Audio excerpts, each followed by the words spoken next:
The year is 274 CE.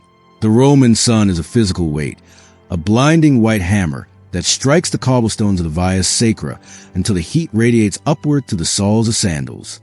The air is thick, suffocating, carrying the heavy stench of roasted meat, stale wine, and the sweat of 50,000 screaming citizens.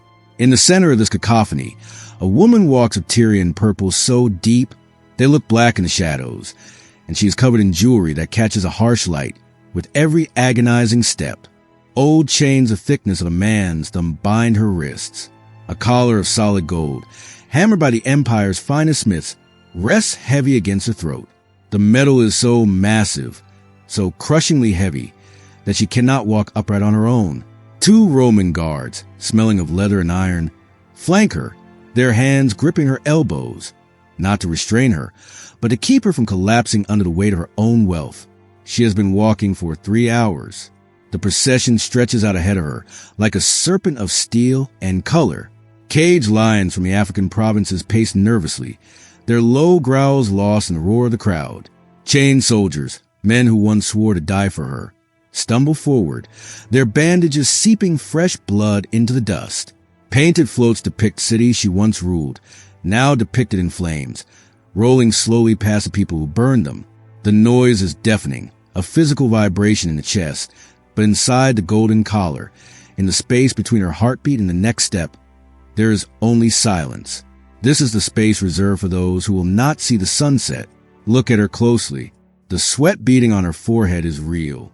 The dust coating the hem of her royal gown is real. The chains are real gold. Why is she wearing the treasury of a nation to her own execution? Why have they not killed her yet? This is the moment history remembers. The captured queen, the Roman triumph, the ultimate public humiliation. But what you think is happening here is a lie. Or worse, it is happening, but for reasons so cold and calculated that history has tried to look away for 2,000 years. To understand what Rome really did to its queens, you have to look past the gold and the glamour. You have to smell the fear in the dungeons and hear the silence in the villas. If documented history still matters to you, stay close. Her feet are bleeding inside her jeweled sandals, but she does not look down. Rewind to the year 272 CE. The location is the banks of the Euphrates River, where the water runs muddy and fast, swirling with the debris of a retreating army. Queen Zenobia of Palmyra stands at the edge of the water. For years, while Rome tore itself apart in the bloody chaos of civil war, she had carved out an empire that stretched from the fertile Nile of Egypt to the rugged highlands of Anatolia. Roman legions, usually an unstoppable tide of iron, could not stop her because those legions were too busy slaughtering each other for the throne. But civil wars, like all fires, eventually burned themselves out. When Emperor Aurelian finally turned his gaze east, the full weight of the Roman war machine crashed down on Palmyra. Zenobia's forces crumbled like dry clay. She fled toward Persia, riding hard through the night, the sound of pursuing hooves always just behind her. They caught her at the river. She did not scream. She did not fight. There was nowhere left to run. In the ancient world, captured enemies were paraded through Rome in triumphs, massive orchestrated celebrations of victory, where the mob could jeer at the fallen.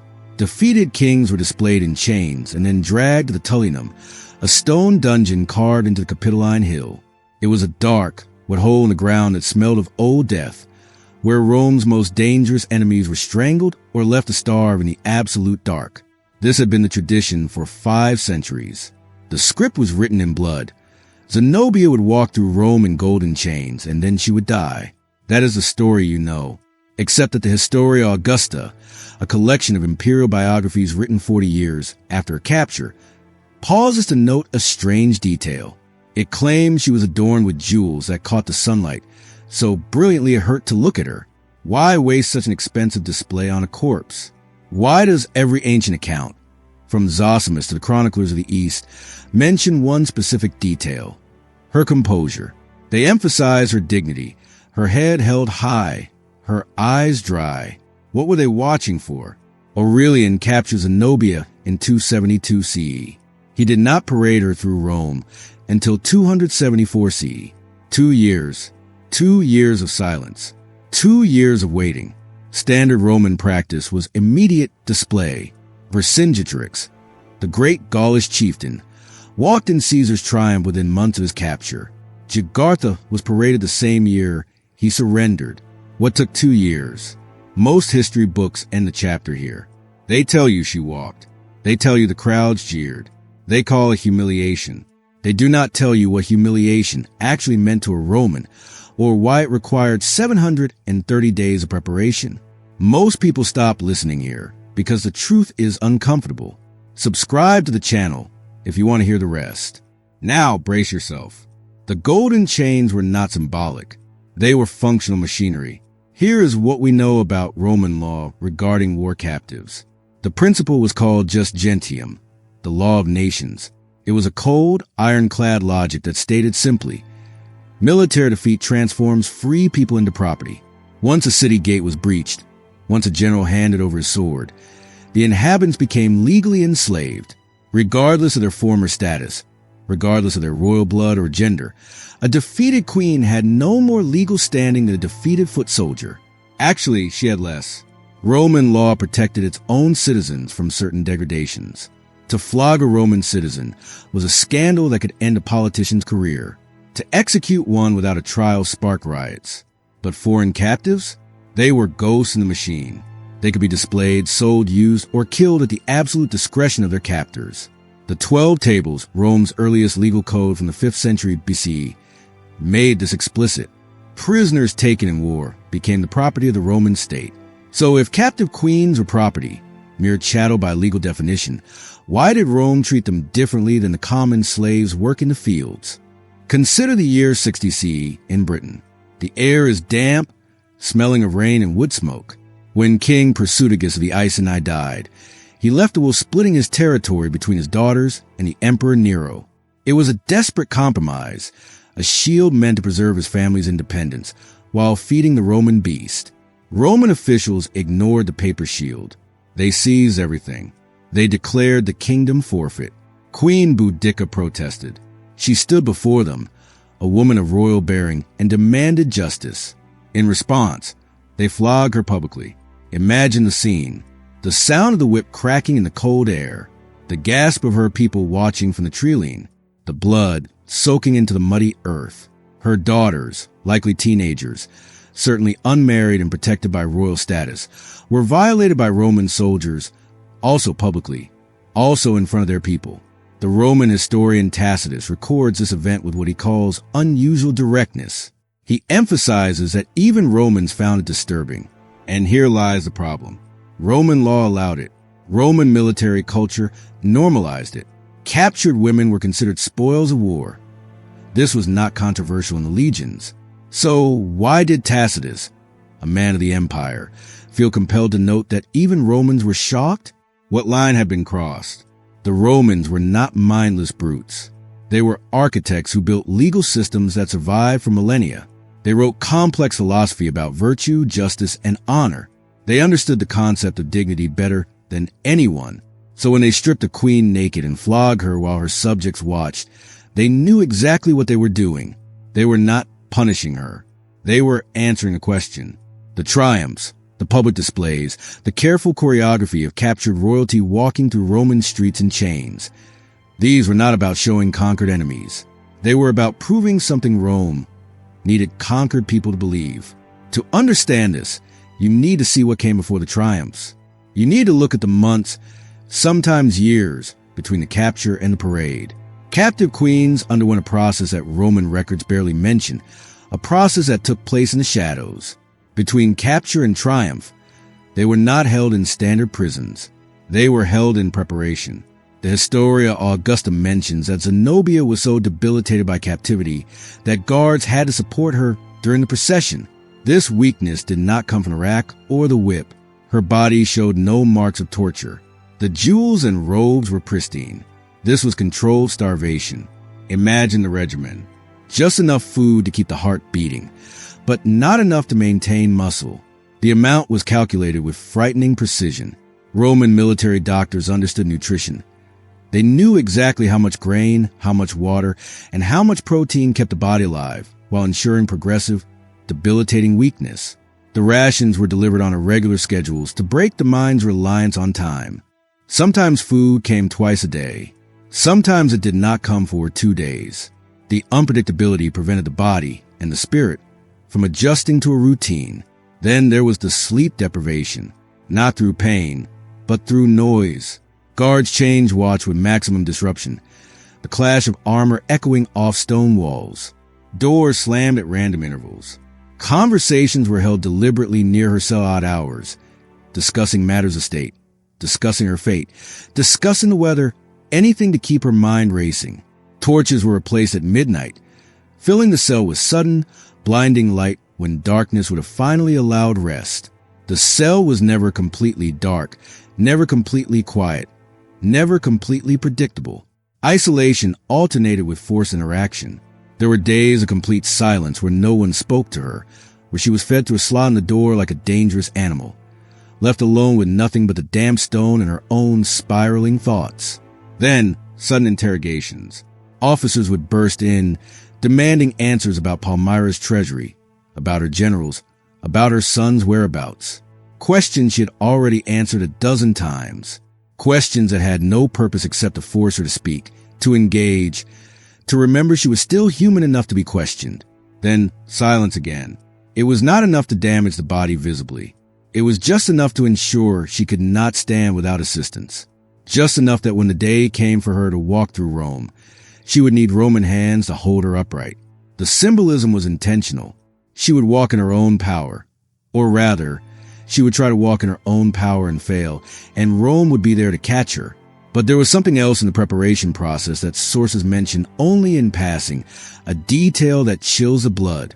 Captive royalty were required to watch. Watch what? Other prisoners being executed. Gladiatorial games. Public punishments in the arena. Cassius Dio mentions a specific detail when describing the captives from Decebalus's Dacian Wars. They were brought to Rome months before Trajan's triumph. During that time, they were regularly taken to the Colosseum, not to fight, to observe.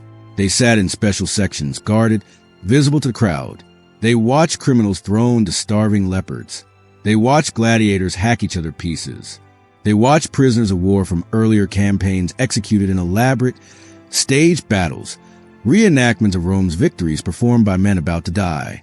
The audience could see the captives watching. They could see their flinch, their horror, their resignation. Why? To ensure they understood what mercy looked like. When Zenobia walked through Rome in those golden chains, weak enough to need support, she had already spent months watching what happened to captives Rome didn't consider valuable enough to preserve. She had seen men torn apart by dogs. She had seen life drain into the sand while crowds cheered for more blood. She knew exactly what she had been spared, and everyone watching her knew that she knew. Before the triumph, captive royalty were bathed, their skin scrubbed clean of prison grime. They were dressed in their own royal regalia, given their confiscated jewelry back. The preparation for this was elaborate.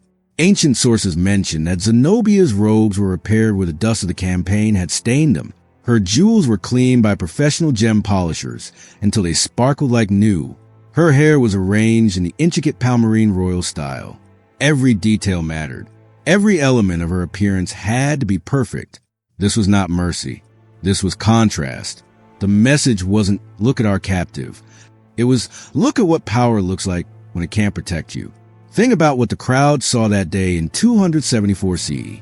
A woman dressed in silks that cost more than most Romans earned in a lifetime, wearing jewelry that represented the GDP of an entire kingdom.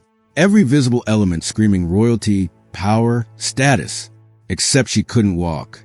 A queen who once commanded armies of archers and heavy cavalry, who signed treaties with the great king of Persia, who administered justice over millions of subjects, who minted coins with her own face beside the emperor's, claiming equality with Rome itself. Now she stumbles. Now, Roman guards hold her up like a fragile doll. Her robes are royal. Her jewels are real. Her hair is perfect, but she is broken. That contrast was everything.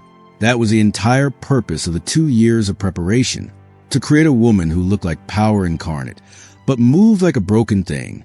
Roman triumphs were psychological warfare, but not against a defeated queen. They were messages to her people, to allied kingdoms watching from VIP stands, to future rebels considering resistance. The subtext was always the same. If divine right could have saved her, it would have. If military strength could have saved her, it would have. If political authority could have saved her, it would have. None of it did. But that doesn't explain why some queens were spared. Zenobia lived. Most captive kings died immediately after their triumphs. Vercingetorix, the unifier of Gaul, was executed within hours of the parade. Jugurtha, king of Numidia, was thrown into the Tullianum and starved to death over 6 agonizing days while Rome celebrated above his head. Simon Bar-Jora, leader of the Jewish revolt, was strangled in a forum while Titus's triumph continued up to the temple of Jupiter. Zenobia was given a villa outside Rome. Ancient sources claim her daughters married Roman senators. Why? The answer isn't in what Rome did to its enemies. It's in what Rome needed from its allies. By the 3rd century CE, Rome controlled territory from the mists of Britain to the deserts of Mesopotamia. They couldn't garrison every province. They couldn't watch every border. They couldn't station legions in every city that might think about rebelling. The math simply didn't work. Rome had roughly 30 legions, about 150,000 legionaries. That is 1 soldier for every 300 people in the empire. Not enough to occupy, only enough to punish. So Rome ruled through client kings, local rulers who maintained their thrones by accepting Roman oversight. This system required one thing above all: credibility. Client kings had to believe their cooperation would be rewarded, but they also had to believe that challenging Rome meant total, irreversible destruction. They ruled through fear, but not fear of conquest. Fear of worthlessness. Fear that everything they built would mean nothing. Fear that their bloodline would be absorbed. Fear that their kingdom would forget them. Fear that their own children would become Roman. When Rome captured a queen, they face a choice. Execute her fast and clean, she becomes a martyr. Her people remember her as a hero who died resisting the tyrant. Resistance becomes noble. Sacrifice becomes honorable. Another generation grows up hearing stories about the queen who chose death over submission. Stories are dangerous. Stories inspire. Rome had learned this with Spartacus, whose execution inspired 3 more slave revolts in the following century. But let her live, keep her visible, let her age, let her become ordinary, let her people see their once mighty queen living as a Roman dependent, buying fruit in the market, tending to a garden, her daughters married to Roman men, her grandchildren speaking Latin with a Roman accent, her bloodline absorbed into the empire that destroyed her. Let them watch power dissolve into irrelevance. Execution creates legends. Survival creates questions. Zenobia spent her final 30 years in that villa outside Rome, near Tivoli. Ancient sources do not record what she did there. We don't know if she wrote memoirs. We don't know if she received visitors from the East. We don't know if she maintained correspondence with what was left of Palmyra. We don't know if her daughters visited. We don't know if she asked them to. Think about what survival meant for a woman like her. Every day waking up in a Roman villa, seeing Roman frescoes on the walls, eating Roman food, speaking Latin because no one around you speaks Palmyrene anymore, watching your daughters marry men whose fathers conquered your empire, watching your grandchildren grow up Roman, playing Roman games, worshiping Roman gods, not tortured, not imprisoned in a dungeon, not executed, just irrelevant. Execution ends a story with a bang. The queen becomes a tragic figure, a symbol of defiance. Her people can say she died rather than submit. She chose honor over survival. She resisted to the bitter end. But survival? Survival makes people ask, was resistance worth it? And if the answer even might be no, why would anyone resist again? Now go back to Boudica. Go back to the flogging, the violation of her daughters in the mud. Rome didn't do that to break her. They did it to provoke her. They wanted a rebellion because they had learned that gradual subjugation created ongoing, simmering resistance. But when Rome provoked immediate, total rebellion and crushed it completely, the conquered territory stayed quiet. Boudica's rebellion ended with 80,000 Britons dead in a single afternoon at an unknown battlefield. Her army, vastly larger than the Roman forces, was annihilated through superior discipline and positioning. Tacitus claimed she poisoned herself rather than face capture. Her defeat was so total, so bloody, that Britain stayed quiet for 3 generations. A living Boudica would have been dangerous, a symbol of resistance, a rallying point for future rebellions. A dead Boudica, crushed after a failed revolt that cost 80,000 lives, became a warning. The Romans understood something that we pretend to have forgotten in our modern age. The cruelest thing you can do to a queen isn't to kill her. It is to let her live long enough to watch everything she built mean nothing. If stories like this disappear, we don't evolve, we repeat. Subscribe to the channel if you want to keep history alive. But the story doesn't end with their deaths. It ends with what Rome did after. 3 generations later, the Roman historian Cassius Dio writes about British queens with a tone that borders on anxiety. He describes Queen Cartimandua of the Brigantes, a Roman ally who turned over to fugitive rebel Caratacus and maintained peace for decades. He uses language that emphasizes her political marriages, her diplomatic skills, her ability to negotiate. He never mentions her military capability. He never suggests she ruled through strength. Why? Because Rome had successfully redefined what queenship could mean in Britain. Not warriors, diplomats, mediators, marriage brokers, never threats. After Zenobia, no Eastern queen challenged Rome for 2 centuries. When Palmyra eventually rebuilt, it never crowned another woman. The city-state that had been ruled by queens since the 1st century CE suddenly stopped. Not because of a new law, because of memory. After Boudica, Celtic tribes in Britain stopped putting women in military command. The archaeological record shows it clearly. Warrior burials that had included women for centuries suddenly stopped including them after 60 CE. This wasn't coincidence. This was learned behavior. Rome fell in 476 CE. The empire that perfected the art of breaking queens without killing them collapsed within, weakened by succession crises, civil wars, and unstable leadership. And one of the recurring problems was that Rome never successfully established female succession. Imperial wives and mothers wielded enormous shadow power. Agrippina, Livia, Julia Domna, powerful women operating through sons and husbands because they could never rule directly. The same system that broke foreign queens prevented Rome from stabilizing its own royal women. The irony is almost funny. Almost. Zenobia's villa still exists, in a way. It's a ruin outside Rome now, barely marked, rarely visited. There are no tours, no bronze plaques explaining who lived there. The Mamertine prison, where male captive kings were executed, is a major tourist attraction. It is preserved, documented, celebrated. You can stand in the cold stone cell where Vercingetorix died. You can see the hole where Jugurtha was starved. Guided tours run every hour. But there is no monument to what happened to the queens. No marker for Boudica's daughters, whose names we don't even know. No memorial for the women who survived the triumphs and spent decades living in Roman villas, watching their empires forget them. History remembers the executions. It forgets the survival. Because survival wasn't mercy. It was a punishment that lasted longer. We still do this today. Not with chains, not with triumphs, not with lions. But we still measure power by who breaks publicly and who doesn't. We still watch powerful figures fall and ask the same questions. Did she stay dignified? Did she cry? Did she beg? Did she maintain composure? We have upgraded the technology of humiliation, broadcasting it to screens instead of crowds, but we haven't upgraded the impulse.